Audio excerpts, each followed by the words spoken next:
Welcome back दोस्तों। आज मैं आपके सामने रिसेंटली तमिल लैंग्वेज में रिलीज हुई एक अंडररेटेड हॉरर मूवी को लेकर आया हूँ जिसका नाम है होलोकॉस्ट। तो अब चलिए फटाफट से वीडियो को स्टार्ट कर लेते हैं। उससे पहले उठा दो प्यार, फॉलो ऑन इंस्टाग्राम। कहानी की शुरुआत में जेसी नाम की एक लड़की को दिखाया जाता है। फिलहाल एक सिस्टर जेसी के पास आकर पूछने लगती है, क्या जेन्नी के साथ ऐसा भी पहले हुआ था या तो फिर इस घर में तुमने कुछ अजीब की चीज महसूस की। जेसी रोते हुए कहने लगती है कि मुझे कुछ भी पता नहीं सिस्टर, लेकिन ये बात जरूर जानती हूँ कि उसके साथ जरूर कुछ हुआ है। कुछ बहुत बड़ी प्रॉब्लम है उसके अंदर। प्लीज सिस्टर हमारी मदद करिए, जेन्नी को बचा लीजिए। सिस्टर पूछने लगती है कि जेसी तुम मुझे जेन्नी के बारे में कुछ बातें बताओ, मतलब यहाँ आने के बाद जेन्नी के साथ क्या हुआ वो सारी बात मुझे बताओ। सो सीन थोड़ा सा फ्लैशबैक में जाने लगता है और मिथुन नाम का एक बंदा इस कहानी को नरेट करते रहता है। मिथुन और कोई नहीं जेसी का हस्बैंड होता है और इसी तरह एक कैमरामैन भी होता है और ये जेन्नी जेसी की छोटी बहन होती है। जब जेसी और जेन्नी छोटे बच्चे थे उसी वक्त इनके माँ बाप इस दुनिया से चल बसे। अब मिथुन भी एक ऑर्फन भी होता है। कुछ सालों के बाद मिथुन और जेसी की शादी होने के बाद ये तीनों एक ही घर में रहने लगते हैं। मिथुन जेन्नी को अपनी बहन के जैसा ट्रीट करते रहता है। मिथुन जहाँ पर भी जाता जेन्नी को अपने साथ लेकर जाया करता था। सो इसीलिए जेन्नी को भी मूवीज में इंटरेस्ट आने लगा। इसने सोच लिया कि एक फिल्म डायरेक्टर बनेगी। किसी फिल्म फेस्टिवल में जेन्नी की एक स्क्रिप्ट सेलेक्ट हो गई तो उन लोगों ने जेन्नी को एक टास्क दिया कि एक अच्छी सी हॉरर स्क्रिप्ट लिखे, मतलब एक शॉर्ट फिल्म बनाए, प्रेजेंटेशन दे। अब अपने स्क्रिप्ट के हिसाब से जेन्नी काफी सारे लोकेशंस की तलाश करती रहती है। इसी दरमियान में मिथुन के फ्रेंड डॉक्टर विनोद ने मिथुन को एक प्लेस सजेस्ट की जो केरला में होती है, वागमान में। तो वहीं पर ये तीनों जाने लगते हैं। सो यहाँ आने के बाद ही इस जेन्नी के साथ बहुत बड़ी प्रॉब्लम आ गई। थोड़ी देर के बाद जेसी, जेन्नी, मिथुन एक घर के पास पहुँचते हैं। मतलब मिथुन के फ्रेंड डॉक्टर विनोद ने इन तीनों के लिए एक घर को अरेंज किया होता है और सच में ये घर जंगलों के बीचों बीच होता है। Some kind of isolated place पर होता है। घर के पास आते ही जेन्नी उस लोकेशन के फोटोग्राफ्स क्लिक करना स्टार्ट कर देती है। दूसरी तरफ मिथुन अपने फ्रेंड को फोन करके यही बात कहने लगता है कि हम घर के पास पहुंच गए। विनोद कहने लगता है कि मुझे थोड़ा काम है, मैं शाम में आकर तुमसे मुलाकात करूंगा। शाम होने के बाद वो विनोद मिथुन के पास आता है। जेन्नी से पूछने लगता है कि क्यों डायरेक्टर मैडम, तुमको ये लोकेशन पसंद आया? जेन्नी कहने लगती है, हाँ अंकल, मुझे तो लोकेशन बहुत ही मस्त लगा, बस लोकेशन के हिसाब से स्क्रिप्ट को चेंज करनी होगी मुझे। विनोद कहने लगता है कि एक्चुअली पहले ये घर विलियम नाम के एक बंदे का था, उसकी कहानी भी कुछ हॉरर स्टोरी से कम नहीं, उसके हिसाब से तुम अपनी स्क्रिप्ट लिखो। जेन्नी विनोद से रिक्वेस्ट करने लगती है, प्लीज अंकल मुझे उस विलियम की कहानी सुनाओ ना, शायद मेरी कहानी में भी कुछ हेल्प मिलेगी। विनोद कहने लगता है, ठीक है, मुझे जहाँ तक पता है मैं तुमको सुनाऊंगा, मैंने भी कहीं से सुना है इस विलियम की कहानी को। इस तरह से ये विनोद उस विलियम की कहानी को बताने लगता है।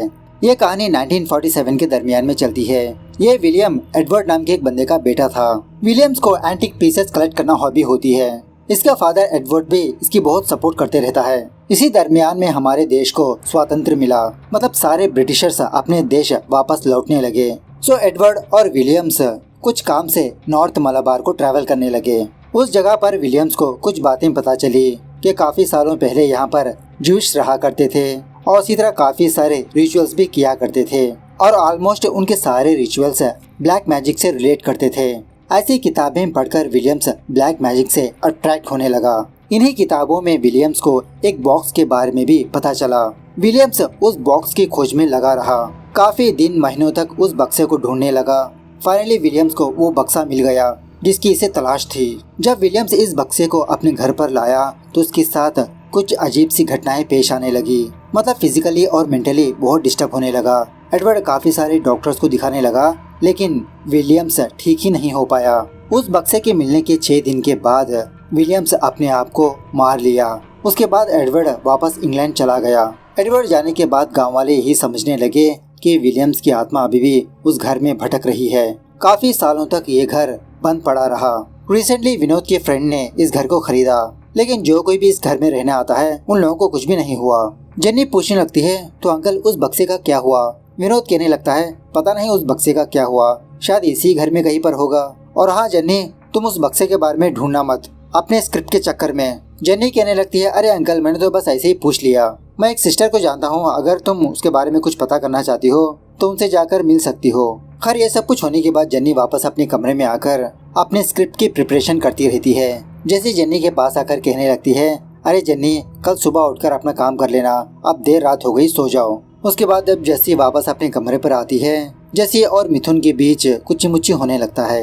खैर सुबह होने के बाद मिथुन जेसी से कहने लगता है कि तुम्हारे अंकल ने मुझे फोन किया, कुछ प्रॉपर्टी के बारे में बात कर रहे थे, तुम भी एक बार उनसे फोन करके बात कर लो। जेसी कहने लगती है मुझे उनसे कुछ भी बात नहीं करनी, सारे रिश्ते तोड़ दिए हैं और हमें तो प्रॉपर्टी में का कोई हिस्सा नहीं चाहिए, मेरे लिए तुम और जेन्नी काफी हो। मिथुन कहने लगता है ठीक है, मैं एक डायरेक्टर से मिलने के लिए कोची जा रहा हूँ। जेसी कहने लगती है मिथुन तुम मुझे अकेला छोड़कर जा रहे हो। उस विलियम की कहानी सुनने के बाद मैं रात भर ढंग से सोई ही नहीं। मिथुन कहने लगता है अरे जेसी वो सब कुछ कहानियाँ है। जेन्नी को मोटिवेट करने के लिए विनोद ने वो कहानी सुनाई। उसके बाद मिथुन जेन्नी की स्क्रिप्ट पढ़ने लगता है जो कल रात को थोड़ा लिखा था। मिथुन कहने लगता है कि स्क्रिप्ट तो ठीक ठाक ही है लेकिन क्लाइमैक्स में थोड़ा चेंजेस चाहिए और वैसे भी तुम्हारे स्क्रिप्ट के हिसाब से कुछ आर्ट प्रॉपर्टीज भी चाहिए। जेन्नी कहने लगती है इस घर में एक स्टोर रूम है ना, वहाँ से कुछ चीजें ले लेंगे, तुम उसकी फिक्र मत करो, आई विल मैनेज। इस तरह से जेन्नी उस ऊपर वाले स्टोर रूम पर जाती है। उसी स्टोर रूम में जेन्नी को एक बहुत ही पुराना बक्सा मिलता है। जेन्नी इस बक्से को अपने कमरे पर लाकर ओपन करके देखने लगती है कि इस बक्से में क्या क्या चीजें हैं। इस बक्से में काफी सारी चीजें होती है, शायद सारी चीजें ब्लैक मैजिक के रिलेटेड होते हैं। इसी बक्से में एक छोटे से बॉटल में कुछ पोशन भी होता है, कुछ लिक्विड। तो गलती से इसके हाथों से वो बॉटल फूट जाता है। उसी वक्त इस घर की लाइट भी चली जाती है। ये देखकर जेन्नी बहुत डरने घबराने लगती है, अपनी बहन जेसी को बुलाने लगती है। थोड़ी देर में कोई इसके कमरे का दरवाजा खटखटाने लगता है, मतलब वो भी बहुत ही जोर जोर से। लेकिन जेन्नी घबराते हुए उस दरवाजे को ओपन ही नहीं करती। थोड़ी देर के बाद वो दरवाजा खटखटाना बंद हो जाता है और उसी तरह इसकी आवाज इसकी बहन तक नहीं पहुंच रही होती। अबे साली अपने हाथ में फोन है, अपनी बहन को फोन कर। टॉर्च ऑन करने का याद होता है इन लोगों को, फोन करने का याद नहीं होता। खैर हमें क्या लेना देना। उसी वक्त हम ये देखते हैं कि जेन्नी के पीछे कोई खड़ा है। जब पीछे पलट कर देखती है तो इसकी जात का कोई भी नहीं होता। लेकिन तभी सडनली एक अजीब की आत्मा इसके सामने प्रकट होने लगती है। उसका चेहरा बहुत ही डरावना होता है। अब पता नहीं वो आत्मा कौन सा सिगरेट पी रखी होती है, सारा अपना काला धुआं जेन्नी के मुंह में डालने लगती है। शायद इस आत्मा को भी पता नहीं होता कि धूम्रपान हानिकारक है। सुबह होने के बाद जेन्नी बहुत ही सडनली अपनी नींद से जाग जाती है। जेन्नी यही सोचने लगती है कि कल रात इसके साथ जो हुआ वो सब कुछ इसका सपना होगा। तभी इसकी नजर अपने हाथों पर पड़ती है। इसके हाथें बहुत ही अजीब होते हैं, मतलब जैसा लगता हो कि इसके हाथ को किसी ने पकड़ा हो। थोड़ी देर के बाद मिथुन किसी से फोन में बात करते हुए जब गार्डन में आता है, गार्डन में जेन्नी झूला झूल रही होती है। मिथुन कहने लगता है अरे जेन्नी तुम यहाँ पर हो, हमारे शॉर्ट फिल्म के कुछ मेंबर्स 2 दिन के बाद आने वाले हैं और वैसे उस स्टोर रूम में तुमको कुछ मिला। जेन्नी बहुत ही अजीब से कहने लगती है नहीं, मुझे उस रूम में कुछ भी नहीं मिला और वैसे भी मैं बहुत थक चुकी हूँ। इस तरह से अपने कमरे में जाने लगती है और थोड़ी देर के बाद जेसी मिथुन के पास आकर पूछने लगती है अरे मिथुन क्या तुमने जेन्नी को देखा? मैंने सारा घर में उसको तलाश कर लिया, वो कहीं पर भी नजर नहीं आ रही है। मिथुन कहने लगता है थोड़ी देर पहले मैंने उसको गार्डन में देखा, शायद स्क्रिप्ट लिखने के लिए कहीं पर गई होगी, देखो तुम। शायद आज उसका मूड ठीक नहीं, मुझसे भी ढंग से बात नहीं किया। जेन्नी को ढूंढते हुए जेसी उस स्टोर रूम पर जाती है। जेसी को ऐसा लगता है कि इस कमरे में कोई है। डर के मारे जेसी नीचे गिर जाती है, इसके पैर को जोरदार चोट लगती है। तभी मिथुन जेसी के पास आकर इसको संभालने लगता है। इसी दरमियान में जेन्नी भी जेसी के पास आकर कहने लगती है अरे तुम्हें क्या हुआ? मैं तो अपने कमरे में थी। जेसी पूछने लगती है कि मैंने तो तुमको तुम्हारे कमरे में ढूंढा, तुम नहीं थी। जेन्नी कहने लगती है अरे नहीं जेसी, मैं अपने कमरे में ही थी। उसी रात जब जेन्नी अपने कमरे में सो रही होती है तो आधी रात को जेन्नी अपनी नींद से जाग जाती है पानी पीने के लिए। उसके बोतल में पानी ना होने की वजह से हॉल में जाने लगती है। पानी पीकर जब वहाँ से जाने ही वाली होती है तो अचानक से वहाँ की टीवी अपने आप ऑन हो जाती है, लेकिन कुछ चैनल ही प्ले नहीं होता, शायद कनेक्शन नहीं होगा। अब ये जेन्नी उस नॉइज को क्या देखेगी, इसलिए टीवी ऑफ करके वापस अपने कमरे पर जाने लगती है। लेकिन दोबारा वो टीवी अपने आप ऑन होने लगती है। पहले उस साले को पकड़ना होगा जो हॉरर मूवीज में टीवी ऑन करता है। खैर जेन्नी अपने कमरे पर आकर चादर ओढ़कर सोने लगती है। तभी इसको दरवाजा ओपन होने की आवाज सुनाई देने लगती है और उसी तरह कोई इसके करीब भी आ रहा होता है। हल्के से जब अपना चादर हटाकर देखती है तो उस कमरे में कोई भी नहीं होता, दरवाजा भी बंद ही होता है। लेकिन तभी इसकी चादर अपने आप हट जाती है, जिसकी वजह से जेन्नी बहुत ही चीखने चिल्लाने लगती है। सुबह होने के बाद हम ये देखते हैं कि इस जेन्नी का चेहरा बहुत ही भयंकर बन चुका है। तभी वो डॉक्टर विनोद जेन्नी के कमरे में आकर जेन्नी को बुलाने लगता है। जेन्नी का चेहरा नॉर्मल हो जाता है, पूछने लगता है कि अब तुम्हारी तबीयत कैसी है? जेन्नी कहने लगती है कि पता नहीं अंकल, जब जब मेरा सर बहुत दर्द होने लगता है, मैं कहीं पर भी कंसंट्रेशन नहीं कर पा रही हूँ। विनोद कहने लगता है कि तुम स्क्रिप्ट को लेकर कुछ ज्यादा ही स्ट्रेस ले रही हो, 2 दिन रेस्ट ले लो। उसी वक्त विनोद की नजर उस बक्से पर पड़ती है जेनी से पूछने लगता है, क्या तुमने इस बक्से को रेडी किया? जेनी कहने लगती है, नहीं अंकल, ये बक्सा मुझे ऊपर वाले स्टोर रूम में मिला। विनोद कहने लगता है कि जेनी, इस बक्से को तुमने जहाँ से निकाला वहीं पर रख दो। अगर यही विलियम्स वाला बॉक्स होगा तो। उसी रात जब जेनी सो रही होती है, दोबारा इसके साथ कुछ हॉरर इंसिडेंट्स पेश आने लगते हैं। जब जेनी जोर जोर से चीखने चिल्लाने लगती है तो जेसी और मिथुन फटाफट से जेनी के कमरे पर आकर इसको संभालने लगते हैं।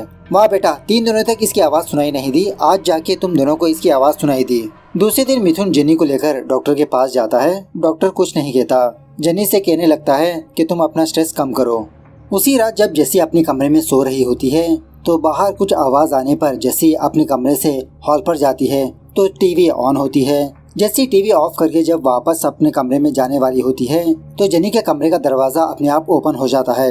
जब जेसी चेक करने के लिए जेनी के कमरे के पास जाती है तो उस वक्त जेनी अपनी बिस्तर पर बैठकर हिब्रू लैंग्वेज में कुछ अजीब की चीजें बड़बड़ाती रहती है। जेसी जब कमरे की लाइट ऑन करती है तो जेनी तो अपनी बिस्तर पर लेटी होती है। यह देखकर जेसी ही सोचने लगती है कि शायद इसका वहम होगा। कल सुबह होने के बाद मिथुन कोची जाने लगता है, वह किसी डायरेक्टर से मिलने के लिए। जेसी से कहने लगता है कि जेनी का अब तुम ही ख्याल रखो, वो पहले से डिस्टर्ब है। थोड़ी देर के बाद जेसी जेनी को ब्रेकफास्ट के लिए बुलाने लगती है, वो कहीं पर भी नजर नहीं आती।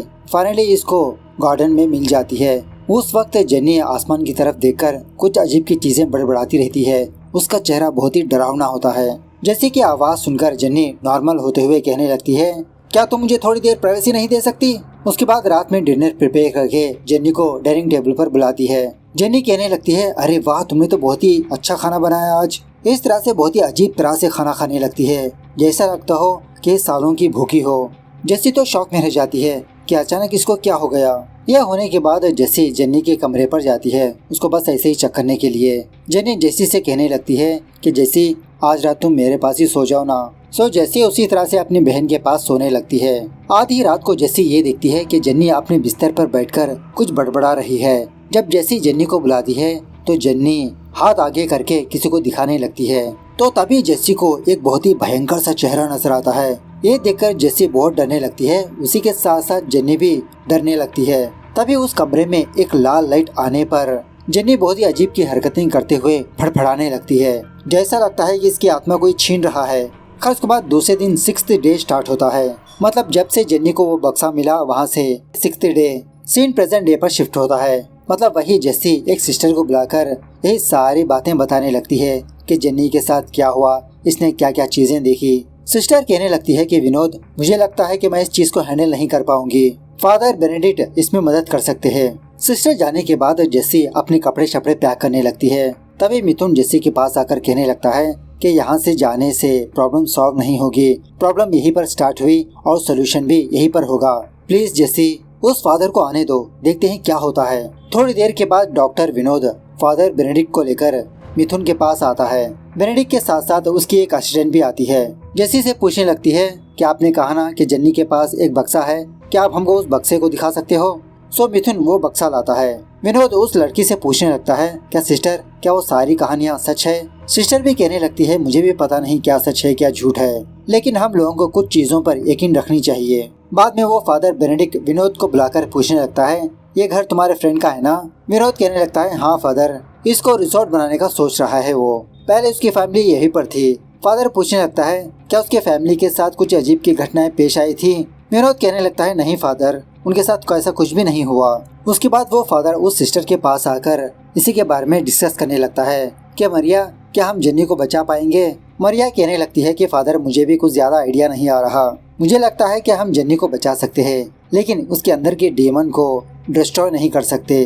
अगर एक बुरी आत्मा किसी के शरीर से बाहर निकलेगी तो वो आत्मा ऑलरेडी किसी दूसरे बॉडी को सेलेक्ट कर चुकी होती है। ऐसे ये बुरी आत्माएं शक्तिशाली बनती है। उसी वक्त उस एरिया में काले बादल छाने लगते हैं। घर के अंदर जब जेसी चाय बना रही होती है तो इसको जेनी कहीं पर जाती हुई नजर आने लगती है। मतलब जब जेसी जेनी के कमरे में जाती है वहाँ पर जेनी मौजूद नहीं होती। उसी वक्त उस कमरे का दरवाजा अपने आप बंद हो जाता है। जैसे उस दरवाजे को ओपन करने की कोशिश करने लगती है, लेकिन ये दरवाजा ओपन ही नहीं होता। मिथुन को बुलाने लगती है। एट द सेम टाइम वो फादर और वो सिस्टर जेनी को ढूंढते रहते हैं। इन लोगों को जेसी की आवाज ही नहीं सुनाई देती और इसी तरह कहीं पर भी जेनी नजर भी नहीं आती। तभी फादर ये देखता है कि जेनी ऊपर वाले कमरे में जा रही है। वही उस स्टोर रूम में। जब उस कमरे पर जाकर देखता है तो वहाँ पर इसको कोई भी नजर ही नहीं आता। तभी एक डार्क प्लेस से जन्नी की आवाज सुनाई देती है कि फादर प्लीज मुझे बचा लो। देखते ही देखते जन्नी की आवाज बदल जाती है। बहुत ही भयंकर आवाज में फादर से कहने लगती है कि अब तुम्हारा भगवान भी इस जन्नी को नहीं बचा सकता। दूसरी तरफ शॉकिंगली गार्डन में विनोद को जन्नी नजर आती है जो आसमान की तरफ देखती रहती है। विनोद यही कहते रहता है, अरे जन्नी हम तुमको काफी जगह पर ढूंढ रहे हैं, तुम यहाँ पर हो, चलो अंदर चलो, फादर तुम्हें बुला रहे हैं। एट द सेम टाइम किसी कमरे में उस मरिया को भी वो जन्नी नजर आती है जो अपने आप को फांसी लगाने की कोशिश करने लगती है। दूसरी तरफ जेसी के पास किसी अलमारी से कुछ आवाजें आने लगती है। जब उस तरफ देखने लगती है तो एक बहुत ही शैतानी हाथें उस अलमारी से बाहर आती रहती है। डर के मारे वहाँ से भागने पर लकीली मिथुन इसको मिल जाता है। दूसरी तरफ गार्डन में मिथुन की गाड़ी अपने आप स्टार्ट होकर जेसी की तरफ आने लगती है। अब ऑफ कोर्स वहाँ पर विनोद होता है। आइन टाइम पर विनोद जन्नी को साइड में हटा लेता है, लेकिन शॉकिंगली वहाँ पर जन्नी मौजूद ही नहीं होती। और थोड़ी देर के बाद मिथुन को भी किसी जगह पर जन्नी नजर आती है। उसके पीछे पीछे जाने लगता है, लेकिन किसी जगह पर आने के बाद वो जन्नी भी यहाँ से गायब हो जाती है। दूसरी तरफ जेसी के पास भी एक और जन्नी होती है। जेसी से कहने लगती है कि जेसी मुझे लगता है मेरे आसपास कोई है। इस तरह से अपने हाथ में चाकू लेकर अपने आप को मारने की कोशिश करने लगती है। जेसी जन्नी की जान को बचाने की कोशिश करने लगती है। तभी जेसी की आवाज सुनकर सारे लोग जेसी के पास आकर जन्नी को संभालने लगते हैं। उसके बाद जेसी फादर से पूछने लगती है कि फादर आखिरकार मेरी बहन को क्या हुआ, प्लीज फादर मेरी बहन को बचा लो। वो मरिया कहने लगती है कि जेसी ने जिस बक्से को बाहर निकाला वो कोई मामूली बक्सा नहीं, उसे डी बुक कहते हैं। पुराने जमाने में ज्यूइश लोग इस डी बुक का इस्तेमाल किया करते थे। उस डी बुक में किसी की भी आत्मा रह सकती है। मतलब पुराने जमाने में ज्यूइश लोग किसी की आत्मा को या तो फिर अपनी खुद की आत्मा को एक बक्से में सेफली रखते हैं। सो किसी की भी आत्मा को उस बक्से में रखकर उस बक्से को कहीं पर फेंक देते हैं। वो बक्सा शायद किसी और को मिल सकता है। अगर कोई भी बंदा इस बक्से को ओपन करता तो उस बक्से में की आत्मा बाहर आकर उस बंदे के शरीर में घुसकर अपनी ख्वाहिशें पूरी करती है। 16वीं सेंचुरी में इस डी बुक के बारे में काफी सारे लोग जानने लगे। इसके बारे में काफी सारे लोग किताबें भी लिखी। केविन नाम का एक बंदा इसी डी बुक के बारे में जानने लगा था, तो लकीली इसको एक डी बुक बॉक्स मिला। वो बक्सा मिलने के बाद उसकी फैमिली काफी सारे मुश्किलात का सामना करना पड़ा। 2002 में मैंने एक आर्टिकल पढ़ा था, इस डे बुक से बचने का सिर्फ एक ही एक सोल्यूशन है और वो है एक्सोर्सिज्म। जेनी को भी सेम ऐसा ही एक डे बुक बक्सा मिला। जब मरिया ने इस बक्से को देखा तो इसको ये बात पता चली कि ये बक्सा किसी एलिजा का है। मतलब इस बक्से में एलिजा की आत्मा रहती थी। हिटलर के टाइम वो एलिसा हिटलर से बचने के लिए ये रिचुअल किया था। जब जेनी ने इस बक्से को ओपन किया तो वो एलिजा की आत्मा जेनी को हंट करने लगी। और इसी तरह जो कोई भी इस डेबुक बक्से को ओपन करता है 6 दिन के अंदर वो बंदा मर जाता है। और इसी तरह आज 6th डे है, जिसका मतलब उस एलिसा की आत्मा बहुत ही पावरफुल बन चुकी है। सो फादर इन सारे लोगों से कहने लगता है कि हमको एक्सोर्सिज्म करना होगा, तभी वो आत्मा जेनी के शरीर से निकलेगी। सो रात होने के बाद सारे प्रिपरेशंस वगैरह करके वो फादर और वो सिस्टर एक्सोर्सिज्म करने लगते हैं। एक्सोर्सिज्म के दौरान ये पागलसाली काफी सारा हंगामा करने लगती है, लेकिन फाइनली उस एलिजा की आत्मा जेनी के शरीर से चली जाती है। उसके बाद वो फादर उस बक्से को लेकर कहीं पर जाने लगता है और उस सिस्टर से कहने लगता है कि मुझे लगता है कि वो एलिजा की आत्मा अभी भी इस दुनिया से नहीं गई। उसने ऑलरेडी अपनी एक और बॉडी को सेलेक्ट कर चुकी होगी अपने डिजायर फुलफिल करने के लिए। शायद उसका अगला शिकार मिथुन हो सकता है या तो फिर जेसी भी हो सकती है। दूसरी तरफ हम ये देखते हैं कि जेसी के साथ कुछ अजीब सी हॉरर इंसिडेंट्स पेश आने लगते हैं। शायद इस मूवी का दूसरा पार्ट भी आने वाला है। इस तरह से ये मूवी यहाँ पर दी एंड होती है। सो मूवी कैसे लगी कमेंट करके बताना जरूर। मिलते हैं अगली वीडियो में, तब तक take care, bye bye, see you soon.